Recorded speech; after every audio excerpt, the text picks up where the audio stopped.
I want to talk a little bit about the ways in which the universe is a closed circuit system. So, this has several different meanings. It means that to every problem, there's a solution.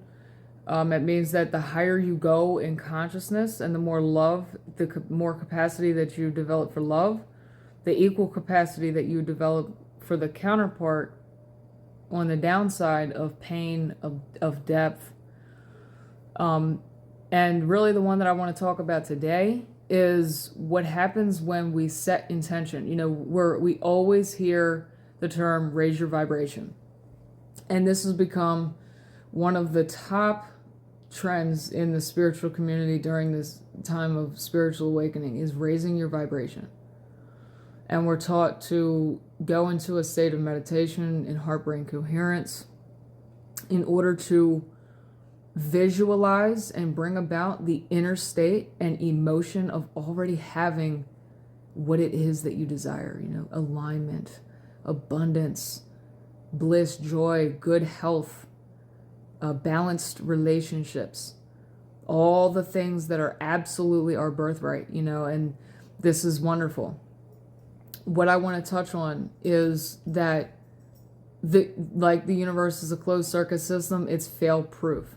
So absolutely do this. But however, this is the warning or the caution around doing this, around meditating and around bringing about those higher frequencies into your body, is that if you have trauma, if you have subconscious beliefs that are blocking that reality, that are blocking that frequency from being maintained in your body, from allowing you to actually maintain that frequency, what will happen is all those subconscious beliefs will come to the surface. So not only will they bubble up within in the form of sadness, anger, frustration, shame, guilt, depression, hopelessness, feelings of despair, but it will also manifest on the outside. It will manifest in your outer reality through your relationships, through things that happen like seemingly randomly, places you know, whatever situations that are designed to help you become liberated, which that's exactly what they are. You're not trapped. You know, these patterns occur over and over and over, you know, to allow us to gain a better insight into why they're happening and being able to actually shift out of them by learning from them, by getting to the root of what's causing them, getting to the root of that sadness, of that pain, of that loneliness, whatever it may be, in order to make that fundamental shift and prevent it from occurring again, by changing your beliefs, by changing the way that you relate to yourself, that you view yourself. So when you do the meditations and when you are trying to raise your frequency and you want to make that fundamental shift, the real fundamental shift will occur after you set that intention and all the lower subconscious patterns and frequencies bubble up and rise to the surface. In my own journey, the way that this happened was through my Kundalini awakening. It was the most blissful alignment, state of abundance and clarity and power that you could imagine. And then it dropped me back down into my hell, into my chaos, in order for me to then go about moving my pieces on the board that is the physical reality and sorting them out. And being able to, you know, through the patterns and situations, gain an insight as to why they're happening, what's the root of them, what's the root cause of it, in order to gain that insight and that clarity and be able to make that fundamental shift in the way that I relate, view myself, in my beliefs, and then my changed action towards it. So, you know, whatever the case may be, it doesn't matter how we approach the journey to enlightenment, whether it's a spontaneous spiritual awakening or whether it's a Kundalini awakening, you know, with the catalyst of being a twin flame, or, you know, you just find someone in the spiritual community teaching you how to meditate and come into heart-brain coherence in order to bring about higher frequencies of alignment into your body. The ways in which we come to enlightenment and empowerment are infinite. It doesn't matter. That's not the point. But the process is always very, very similar. It's an alchemical transmutation process of making a fundamental shift and transformation from the inside out.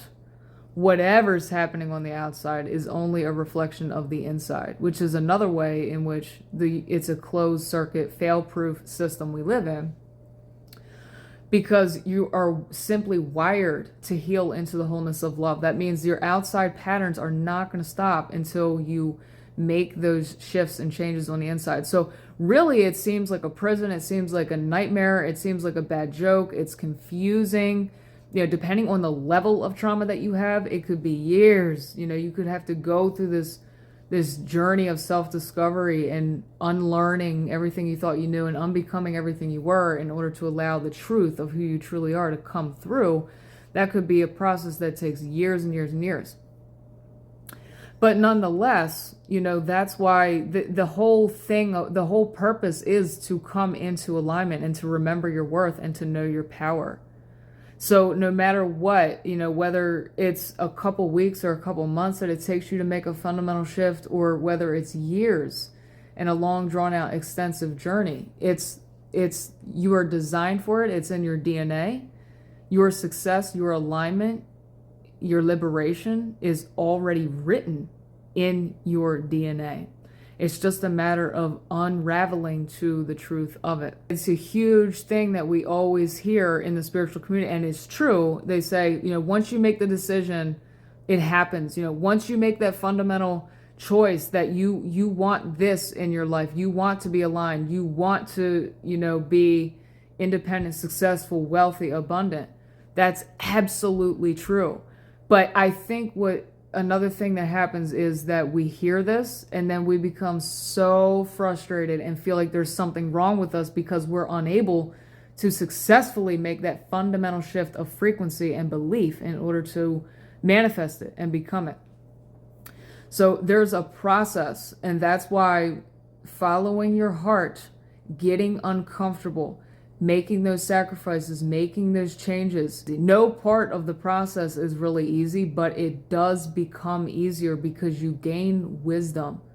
You gain the knowing logically of how the process unfolds. So if you're struggling with trying to understand why things aren't working for you, why you aren't as fulfilled as you would like to be, maybe why are you so alone, why are things difficult for you, especially after a spiritual awakening? You know, the spiritual awakening is what brings all those subconscious programs into your consciousness in order to be sorted out. And so it's the greatest gift and blessing, you know, that there is. It's part of the returning to the one. The answer to that is, you know, go on a soul searching journey, go a little bit deeper, move the pieces around. The more that you move them around, the better chances that you're going to have, and the quicker probably even that you're going to get to the root of the issue that you're having. That's why healing is a holistic process. You know, acupuncture, massage therapy, going to a chiropractor, breath work, meditation, any kind of spiritual practice that's going to bring you within yourself is useful. You know, moving your body, because all of it is moving energy around. It's all moving those pieces around. Movement is life. The more you can move around, the more you can do, the more that you can get into the truth of what's going on in your subconscious mind and what's happening in your outer reality, the better off you're going to be.